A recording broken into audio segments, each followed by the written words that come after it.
উজনিক মিয়া খেদাকে যথেষ্ট চৰ্চা হৈছে, কিন্তু মিয়াসকল কেনেকৈ গৈছে ইমানকৈ? মই উজনিত যাওঁতে দেখা পাওঁ যে আমাৰ মাটিখিনি আধি দিছোঁ, কাক দিছোঁ বোলে মিয়াক আধি দিছোঁ, এইবুলি বহুদিন ধৰি মই লিখিছোঁ এইটো বিষয়ে।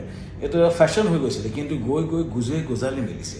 নিজৰ খেতিখিনি মানুহে খেতি নকৰি কেৰম বৰ্ড খেলি থাকি আমি কৰোঁ কি মিয়াক আধি দিছোঁ।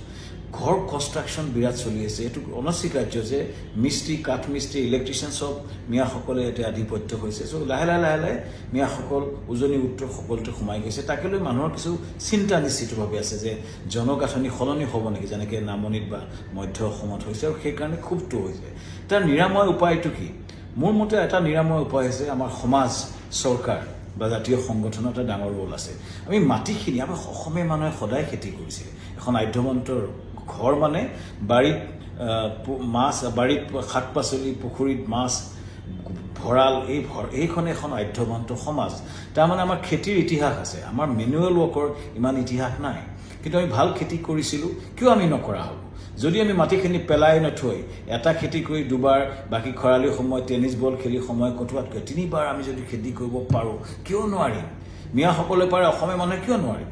চ' এইটো কৰা কোনে কৰিব? চৰকাৰে এটা উদগনি দিয়া এটা প্ৰক্ৰিয়া, মাল্টিপুল ক্ৰপিং উদগনি দিয়া প্ৰক্ৰিয়া, জলসিঞ্চনৰ ব্যৱস্থা কৰক। আৰু সমাজ, ছাত্ৰ সন্থা, জাতীয় সংগঠন, আমাৰ মানুহৰ মাজত কৰ্মস্পৃহা অনাটো আমাৰ তাকে দৰকাৰ। কাৰণ যদি ভেকুৱাম থাকে, মিয়াসকলে সোমাইছে, আৰু সেইটো ভেকুৱামটোৰ পিছতে জনগাঁথনিৰ পৰিৱৰ্তনৰ যিটো আমাৰ চিন্তাত পৰিৱৰ্তন হ'ব পাৰে।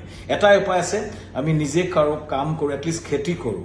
খেতি কৰি আমাৰ কিছুমান ৰোল মডেল সৃষ্টি কৰোঁ, আৰু খেতিৰ জৰিয়তে পথাৰখিনি ৰাখোঁ, বজাৰখন ৰাখোঁ। আৰু এইভাগেই এইটো যদি সমস্যাটো যথেষ্ট কম কৰিব পৰা যাব, যদিহে অসমীয়া মানুহে কাম কৰিবলৈ, খেতি কৰিবলৈ, আৰু যিসকল লোকে বেছি পঢ়া শুনা কৰা নাই তেওঁলোকে যদি এই যিটো ল' স্কিল এক্টিভিটি, ঘৰ বনোৱা বা ৰাস্তাৰ কাম যদি কৰিবলৈ লয়, বহু চাকৰি সৃষ্টি হ'ব।